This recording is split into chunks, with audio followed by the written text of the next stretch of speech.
السلام علیکم ویورز، ہمارے چینل پر خوش آمدید۔ میرا تعلق جس گاؤں سے تھا وہاں لڑکیوں کے پڑھنے کا کوئی رواج نہیں تھا، بلکہ لڑکیوں کے پڑھنے کو بہت ہی برا تصور کیا جاتا تھا۔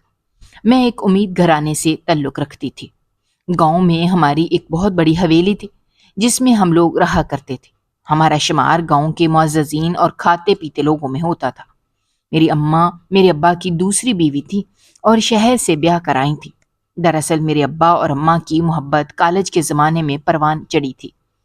دونوں ایک ہی کالج میں پڑھا کرتے تھے۔ ہماری حویلی میں تو لڑکوں کو بھی پڑھانے کا رواج نہیں تھا، مگر ابا نے دادا سے ضد کر کے زبردستی شہر کے کالج میں داخلہ لے لیا تھا۔ یوں وہ کالج میں پڑھنے کے لیے شہر میں رہنے لگے اور وہیں ان کی ملاقات میری اماں سے ہوئی تھی۔ اماں اور ابا دونوں ہی ہم عمر تھے اور کالج میں ایک ہی کلاس میں پڑھتے تھے۔ شروع میں دوستی ہوئی اور یہ دوستی آخر کار بڑھتے بڑھتے محبت تک پہنچ چکی تھی، مگر میرے ابا کو بہت اچھے سے معلوم تھا کہ ان کی شادی اماں سے ہونا بالکل ہی ناممکن ہے۔ دادا انہیں اپنے ہاتھوں سے مار دیں گے مگر اماں سے شادی کبھی بھی نہیں کریں گے۔ یہ سب جانتے ہوئے وہ اماں سے محبت کے دعویدار ہو گئے۔ اماں کا تعلق شہر کے ایک پڑھے لکھے خاندان سے تھا۔ وہ ابا کی طرح گاؤں سے تعلق نہیں رکھتی تھی جہاں پڑھائی کو بہت ہی کوئی معیوب چیز خیال کیا جاتا تھا۔ یہی وجہ تھی کہ اماں کھلے ذہن اور آزادانہ سوچ کی مالک تھی۔ میری اماں اور ان کے گھر والے پیار و محبت کو برا نہیں سمجھتے تھے اور نہ ہی پسند کی شادی پر کوئی روک ٹوک لگاتے تھے۔ یہی وجہ تھی کہ اماں بہت ہی آزادانہ ماحول میں پلی بڑھی تھی اور ابا کو اپنی حویلی کا حال معلوم تھا، مگر پھر بھی وہ اماں سے محبت کرنے کی گستاخی کر بیٹھے تھے۔ اب ان دونوں کا کالج کا آخری سال تھا اور اس کے بعد ابا کو واپس اپنی حویلی میں لوٹ جانا تھا۔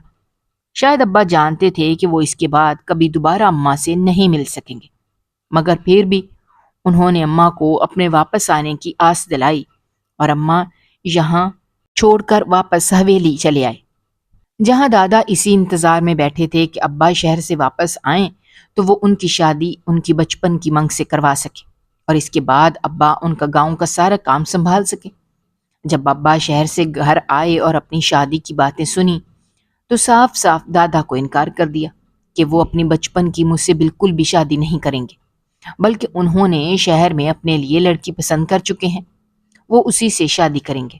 یہ سن کر دادا ہتھے سے اکھڑ گئے اور ابا کو اپنی جائیداد سے آگ کرنے کی دھمکی دے دی، مگر ابا بھی اپنی ضد پر اڑے رہے اور دادا کی ضد کے سامنے ہتھیار نہیں ڈالے۔ آخر کار معاملہ اس بات پر حل ہوا کہ گاؤں میں ویسے بھی جاگیردار اور وڈیرے دوسری اور تیسری شادی کر لیتے ہیں۔ اگر ابا چاہیں تو اپنی پہلی شادی کے بعد دوسری شادی کر سکتے ہیں۔ تو ابا بھی اس بات پر راضی ہو گئے کیونکہ وہ جانتے تھے کہ گاؤں میں بچپن کی مانگ کو چھوڑنا ایک بہت بڑا گناہ ہے اور اس کے لیے ان کے خاندان والے کبھی بھی راضی نہیں ہوں گے، بلکہ ان کو ہی خاندان سے نکال دیں گے اور وہ کبھی اپنے گھر والوں کا چہرہ نہیں دیکھ سکیں گے۔ اس لیے ابا خاموشی سے اس شادی کے لیے راضی ہو گئے اور یوں ان کی شادی ان کی بچپن کی منگ سے کر دی گئی۔ جب یہ خبر میری اماں تک پہنچی تو ان کو بہت صدمہ لگا اور وہ اس صدمے سے کئی دن تک بیمار رہیں، کیونکہ وہ سچی محبت کرتی تھیں اور اپنی محبت کو یوں کسی اور کے ساتھ نہیں بانٹ سکتی تھی۔ ابا نے گاؤں میں شادی تو کر لی مگر ان کا دل ابھی بھی ان کی شہر کی محبت میں اٹکا ہوا تھا، تو انہوں نے دادی کو اپنی اماں کے گھر رشتے کے لیے بھیجا، مگر ان لوگوں نے صاف انکار کر دیا کہ وہ شادی شدہ شخص کو کبھی بھی اپنی بیٹی کا رشتہ نہیں دیں گے۔ مگر اماں کا دل اس رشتے پر تھا اور اماں بھی اپنی جگہ ڈٹی تھی کہ وہ ہر حال میں ابا سے ہی شادی کریں گی۔ اسی کشمکش میں کئی سال گزر گئے اور وہاں میرے ابا 3 بچوں کے باپ بنتے چلے گئے، مگر میری اماں سے اب تک ان کی دوسری شادی کی بات وہیں پر اٹکی ہوئی تھی۔ آخر کار اماں کے گھر والے بھی اس رشتے پر مان گئے۔ یوں میرے ابا اور اماں کی شادی کی تاریخ طے کر دی گئی اور ان دونوں کی شادی ہو گئی اور میری اماں شہر سے بیاہ کر گاؤں آ گئی۔ گاؤں کی زندگی شہر سے یکسر ہی مختلف تھی۔ یہاں آ کر اماں بہت پریشان تھی کیونکہ ابا کی پہلی بیوی اور 3 بچے بھی اسی حویلی میں رہتے تھے۔ ابا کی پہلی بیوی چونکہ ان کی خاندانی بیوی تھی، اس لیے پورے خاندان میں ان کا ایک مقام تھا اور وہ مقام میری اماں کو کبھی نہیں مل سکتا تھا۔ یہ بات میری اماں بخوبی جانتی تھی مگر حالات پر سمجھوتا کیے ہوئے تھی۔ کیونکہ جب جانتے بوجھتے بھی انہوں نے ابا سے شادی کی تھی، کیونکہ وہ دل کے ہاتھوں مجبور تھی۔ اب اپنا کیا انہیں بھگتنا ہی تھا۔ وہ حویلی میں اپنی جگہ بنانے کی بہت کوشش کرتی، مگر ان کی ہر کوشش بے سود ہی جاتی تھی۔ انہیں وہ مقام کبھی بھی نہیں مل سکا جو ان کی سوتن کو حاصل تھا۔ یہی بات ان کا دل جلانے کے لیے کافی تھی۔ اماں ابا کی شادی کے چند سالوں تک ان کی اولاد نہیں ہوئی تھی۔ اس وجہ سے بھی اماں کو حویلی میں وہ درجہ نہیں مل پا رہا تھا جس کی انہیں چاہ تھی۔ پھر کئی سالوں بعد میں پیدا ہوئی تھی اور میری پیدائش پر جشن منایا گیا تھا۔ میں حویلی میں پہلی لڑکی تھی۔ اس سے پہلے ابا کی پہلی بیوی سے انہیں 3 بیٹے پیدا ہوئے تھے۔ جب بھی میری پیدائش کی خوشی بہت زیادہ تھی اور کئی دنوں میں حویلی میں جشن کا سما رہا تھا۔ اماں کو ہاتھوں کا چھالا بنا کر رکھا گیا تھا، مگر میری اماں میری پیدائش سے بالکل بھی خوش نہیں تھی۔ وہ چاہتی تھیں کہ ان کا بھی بیٹا پیدا ہو تاکہ ان کا بھی حویلی میں ایک مقام بن سکے کہ انہوں نے حویلی کے وارث کو جنم دیا ہے۔ مگر قسمت کو شاید یہ سب منظور نہیں تھا۔ جبھی میں پیدا ہو گئی تھی، میرے پیدا ہونے کے بعد اماں چاہتی تھیں کہ وہ دوبارہ سے حویلی کا وارث پیدا کر سکے، مگر میرے پیدا ہونے کے بعد کچھ ایسی پیچیدگیاں ہو گئی تھیں کہ وہ دوبارہ کبھی ماں نہیں بن سکی، اور اس بات کا قلق انہیں بہت زیادہ تھا کیونکہ وہ ہر قیمت پر دوبارہ سے ماں بننا چاہتی تھیں، مگر یہ سب کچھ ان کی قسمت میں نہ لکھا تھا۔ وہ سمجھتی تھیں کہ اگر وہ حویلی کا وارث پیدا کر دیں گی تو ان کی اہمیت بھی ابا کی پہلی خاندانی بیوی جیسی ہو جائے گی، مگر یہ بات انہیں سمجھ نہیں آتی تھی کہ گاؤں میں خاندانی بیوی کا مقابلہ باہر سے آئی عورت کبھی نہیں کر سکتی تھی۔ یہی وجہ تھی کہ انہیں ہر وقت اس بات کا قلق رہتا کہ وہ بیٹا پیدا نہیں کر سکی۔ کبھی ان کی اہمیت کم ہے، انہیں اہمیت بڑھانے کے لیے انہوں نے حویلی کی سبھی ذمہ داریاں اٹھا لیں کہ کسی طرح تو ان کی اہمیت ہو، مگر یہ سب بھی ہمیشہ بے سود ہی رہا اور ان کی اہمیت کبھی نہ ہو سکی۔ میرے ابا بے شک اماں سے بہت پیار کرتے تھے، مگر اماں کو کسی بھی پل سکون نہیں تھا۔ وہ ہر وقت اندیکھی آگ میں جلتی رہتی تھی۔ سچ تو یہ تھا کہ میری بڑی امی بہت اچھی تھیں، وہ اماں کا بہت خیال رکھتی تھیں اور مجھ سے بھی بہت پیار کرتی تھیں، مگر جانے کیوں ان کا پیار میری ماں کو ڈھونگ لگتا تھا۔ میں گھنٹوں رہتی مگر میری ماں کو میرے رونے کی پرواہ نہ ہوتی، اور ایسے میں میری بڑی امی آ کر مجھے سنبھالتی تھیں اور چپ کرواتی تھیں۔ بڑی امی کا مجھے چپ کروانا بھی میری ماں کو ایک آنکھ نہیں بھاتا تھا، وہ اسے بھی ان کی کوئی چال ہی سمجھتی تھی۔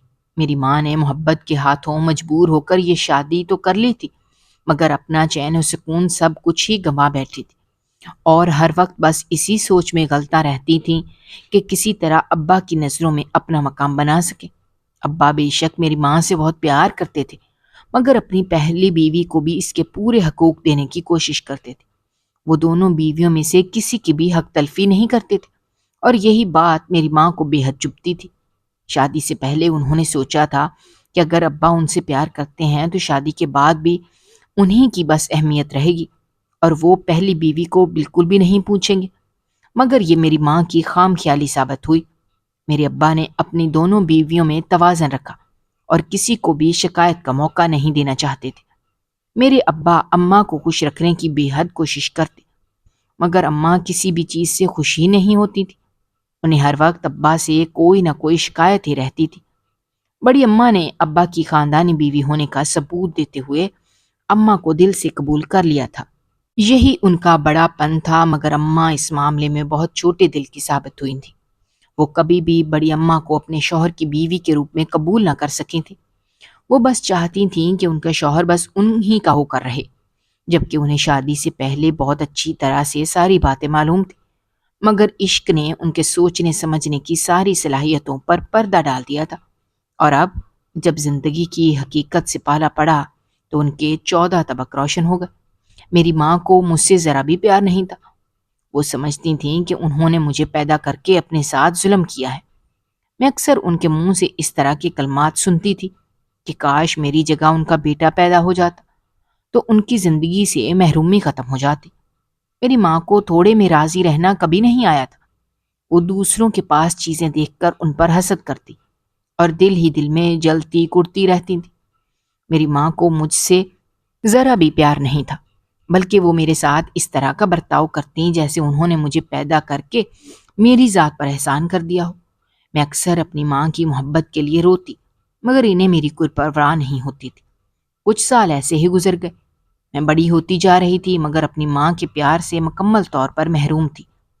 انہی دنوں میری ماں کو دوبارہ یہ خوشخبری ملی کہ وہ حاملہ ہے۔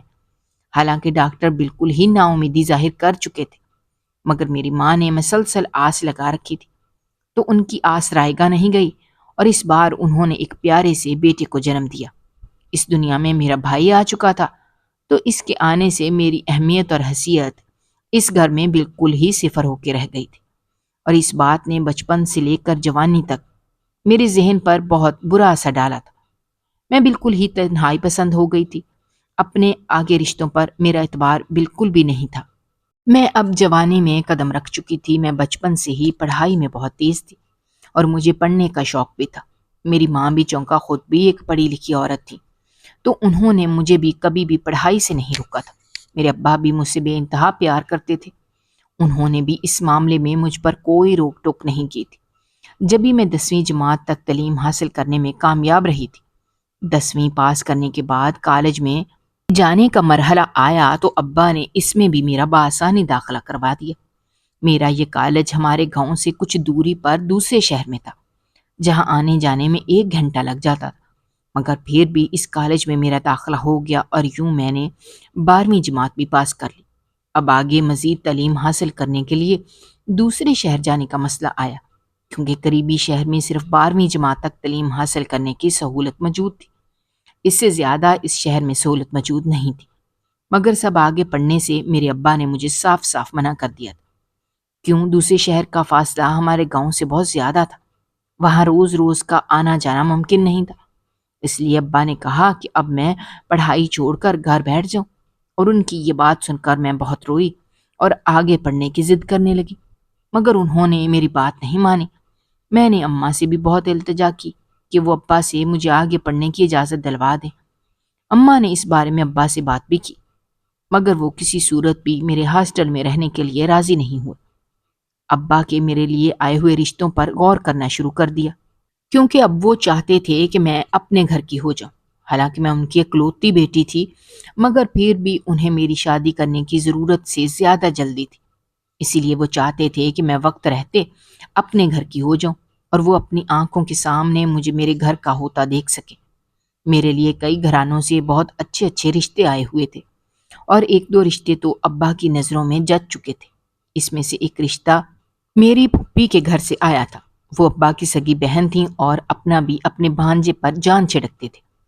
قرین قیاس یہی تھا کہ ابا اپنی بہن کو ہاں کر دیں گے اور میرا رشتہ ان کے بیٹے سے طے کر دیں گے، مگر ابھی ابا سوچ بچار میں مصروف تھے۔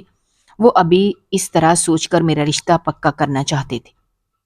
آخر کار پھپھو کی مراد بار آئی اور ابا نے ان کے بیٹے کے لیے ہاں کر دی۔ وہ دن حویلی میں جشن کا دن تھا۔ پورے گاؤں میں میری بات پکی ہونے کی خوشی میں مٹھائی بانٹی گئی تھی، اور یوں میرے انکار کے لاکھ باوجود میری شادی کی تاریخ رکھ دی گئی تھی۔ گھر میں شادی کی تیاریاں شروع ہو چکی تھی۔ ہر چیز ایک سے بڑھ کر ایک خریدی جا رہی تھی۔ شہر کے بہترین کاریگروں کو شادی کی تیاری کے لیے بلایا گیا تھا۔ غرض کی شادی پر پیسہ پانی کی طرح بہایا جا رہا تھا۔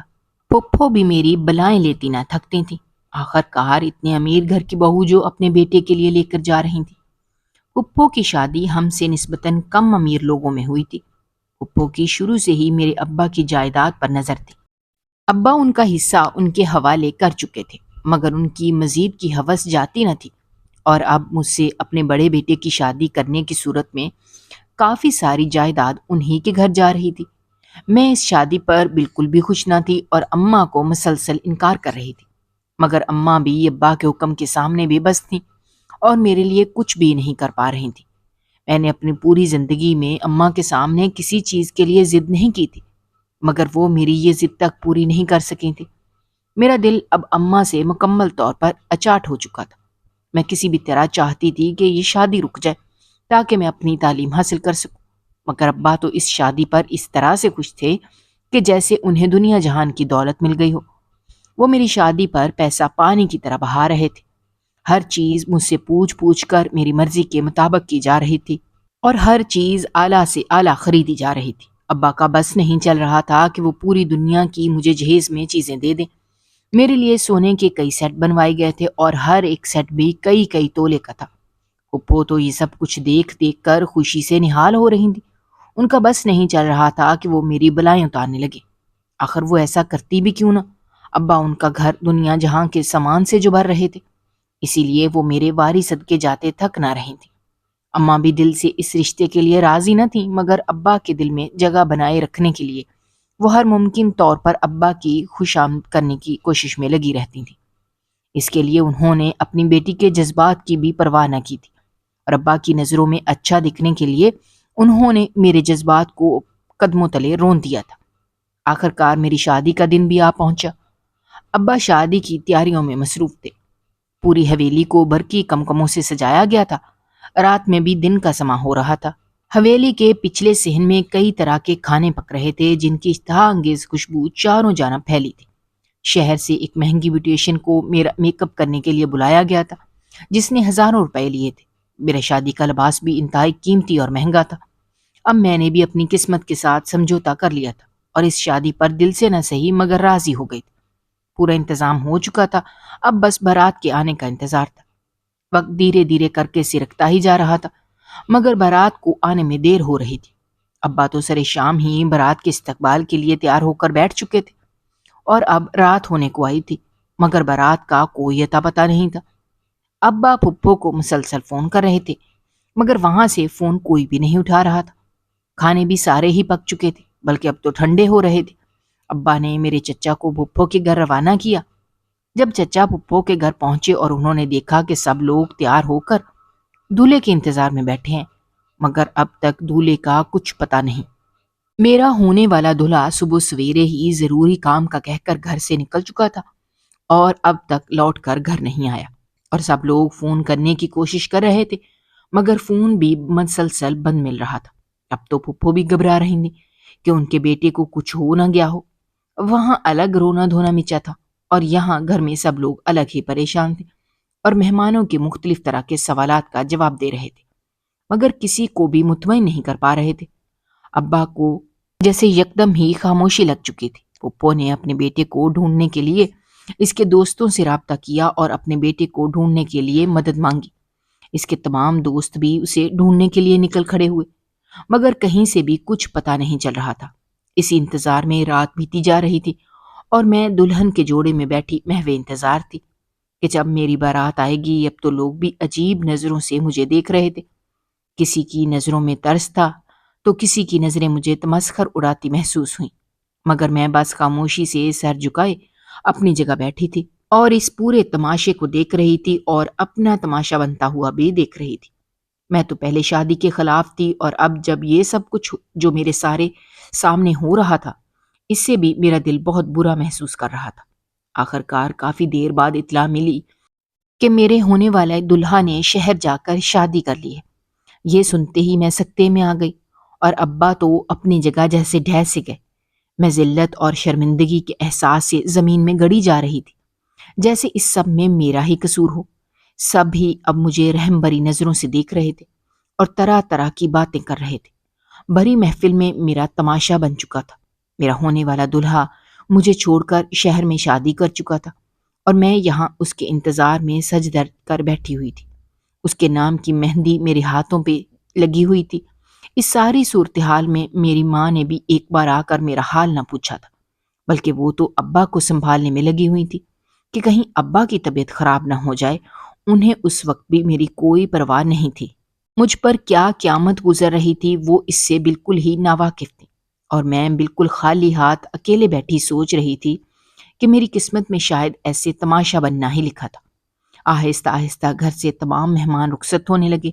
میں اپنے کمرے میں آ گئی اور اپنے تمام زیور نوچ نوچ کر پھینک دیے، اور زمین پر بیٹھ کر بے تحاشا رونے لگی۔ آج میرے ماں باپ کی وجہ سے میرا تماشا بن چکا تھا۔ میں کتنی بار انہیں اس شادی کے لیے منع کر چکی تھی، مگر انہوں نے میری ایک نہ سنی۔ آج جب مجھ پہ یہ قیامت گزری تو میری سگی ماں نے میرا حال تک نہ پوچھا ہو، نہ گلے لگا کر تسلی دی۔ اس وقت مجھے ان رشتوں سے شدید نفرت محسوس ہوئی۔ میں ان سب سے بہت دور جانا چاہتی تھی، اور اس وقت میں نے یہ فیصلہ کر لیا تھا کہ کچھ بھی ہو جائے میں ان لوگوں سے دور جا کر ہی رہوں گی، تاکہ مجھے اپنے سگے رشتوں کی شکل نہ دیکھنی پڑے۔ اگلے دن پھپھو اپنے بیٹے کے کیے کی ابو سے معافی مانگنے آ گئی اور ساتھ ہی انہوں نے یہ حل بھی پیش کیا کہ وہ اپنے بیٹے کو زور دیں گی کہ اس کی دوسری شادی مجھ سے کر دے گی، مگر میں کسی بھی صورت کسی آدمی کی دوسری بیوی بننے کو راضی نہ تھی۔ اس لیے ہمت کر کے پھپھو کے سامنے جا کر ان کے منہ پر اس رشتے سے بالکل انکار کر دیا۔ پھپھو اپنا سا منہ لے کر رہ گئیں۔ شاید انہیں اس بات کی توقع نہیں تھی کہ انہیں یہاں سے صاف انکار سننا پڑے گا۔ وہ تو یہ سوچ کر آئی تھیں کہ تھوڑے سے آنسو بہا کر بھائی کو دوبارہ اپنے جال میں پھنسا لوں گی اور وہ میری شادی اپنے بیٹے سے کروا دیں گی۔ اس طرح وہ جو جائیداد سے ہاتھ دھو رہی تھی وہ انہیں دوبارہ مل جائے گی۔ مگر میں نے ان کے سارے خوابوں پر پانی پھیر دیا۔ زندگی اب دوبارہ معمول کی جانب لوٹ آئی تھی۔ میں نے سوچ لیا تھا کہ اس بار شہر جا کے پڑھنے کی ابا سے اپنی یہ ضد منوا کر ہی رہوں گی۔ میں نے جب ابو سے اس بارے میں بات کی تو ابا کچھ دیر تو سوچ بچار سے کام لیتے رہے اور آخر کار وہ مجھے پڑھنے کے لیے شہر بھیجنے پر راضی ہو گئے، مگر وہ ہاسٹل بھیجنے پر راضی نہ تھے۔ تو اس کا حل انہوں نے یہ نکالا کہ ان کے ایک دوست شہر میں رہا کرتے تھے، ان کے پاس میرے رہنے کی انہوں نے بات کر لی۔ میں پڑھنے کے لیے گھر سے دور شہر میں آ گئی۔ یہاں آ کر مجھے صحیح معنوں میں آزادی کا مطلب سمجھ آیا۔ گھر میں اماں کا رویہ دیکھ دیکھ کر میرا دل کرتا رہتا تھا۔ اب یہاں آ کر میں سکون سے تھی۔ کالج میں میں نے جلد ہی دو دوستیں بھی بنا لی تھی۔ انہیں بھی رہائش کا مسئلہ درپیش تھا اور میں ابا کے جن دوست کے گھر میں رہ رہی تھی اور وہ بھی اب آپ گھر چھوڑ کر دوسرے شہر میں رہنے لگے تھے، اور ہاسٹل میں میرے رہنے کی ابا مجھے اجازت کسی صورت بھی نہیں دے رہے تھے۔ تو میں نے اور میری دوستوں نے گھر کرائے پر تلاش کرنے کی کوشش کی، مگر کہیں سے کوئی کامیابی نہ ملی۔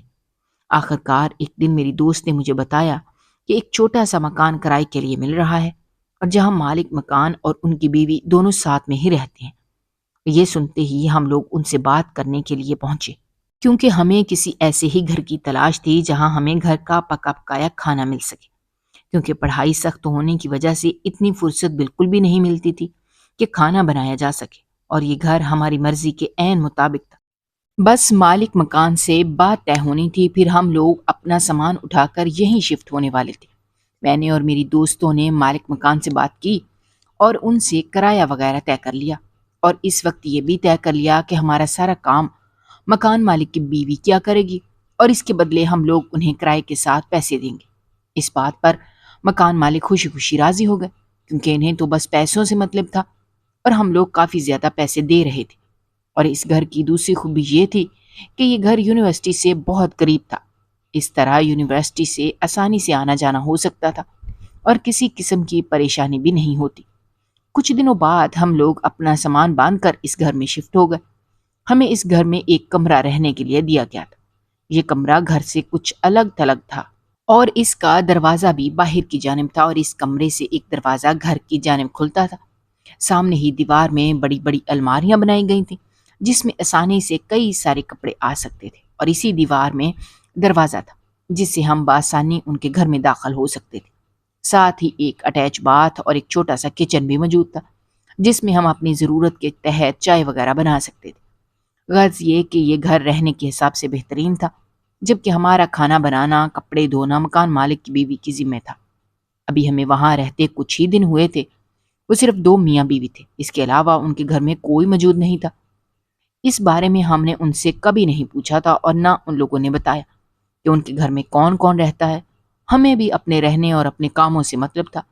یہاں ہم لوگ بے حد سکون سے رہ رہے تھے اور اپنی پڑھائی بھی بہت اچھی طرح سے کر رہے تھے۔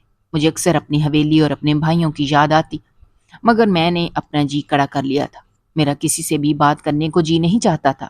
میری سگی ماں نے مجھے پوری زندگی محبت کے لیے ترسایا تھا اور باپ نے بھری محفل میں میرا تماشا بنوا دیا تھا۔ مجھے ماں باپ کے نام سے ہی الجھن ہونے لگی تھی، اس لیے میں ان دونوں سے ہی بات نہیں کرتی تھی۔ اکثر کبھی جب فون آ جاتا تو کچھ دیر بات کر کے کوئی نہ کوئی بہانہ بنا کر فون رکھ دیا کرتی تھی، کیونکہ میں اب ان دونوں سے زیادہ بات نہ کرنا چاہتی۔ مگر میرے اندر کا بچہ اب بھی ان دونوں کے پاس جانے کے لیے ہمہ وقت بے چین رہتا تھا۔ بڑی امی بے شک مجھ سے پیار کرتی تھیں، مگر میری ماں کا رویہ دیکھ کر وہ بھی مجھ سے دور ہو گئی تھیں، کیونکہ میری ماں کو بالکل بھی پسند نہیں تھا کہ بڑی امی مجھ سے پیار جتائیں یا میرا خیال رکھیں۔ اس طرح میری ماں نے نہ کبھی مجھے پیار دیا اور نہ کبھی کسی اور کو دینے دیا۔ انہوں نے ہمہ وقت مجھے ترسا کر ہی رکھا۔ اب میں نے اپنا دل مکمل طور پر پڑھائی میں لگا لیا تھا۔ میں زندگی میں پڑھ لکھ کر کوئی اعلیٰ مقام حاصل کرنا چاہتی تھی اور اپنی زندگی کی ساری محرومیوں کو ختم کر دینا چاہتی تھی، اور اس سب میں ابھی مجھے کچھ وقت درکار تھا، جب تک مجھے بہت محنت کرنی تھی اور اپنا ایک مقام بنانا تھا۔ یہ سب اتنا آسان نہیں تھا، مگر میں دن رات کوششوں میں مصروف تھی اور سخت محنت کر رہی تھی تاکہ مجھے اپنی زندگی میں کسی چیز کی کمی کا سامنا نہ کرنا پڑے۔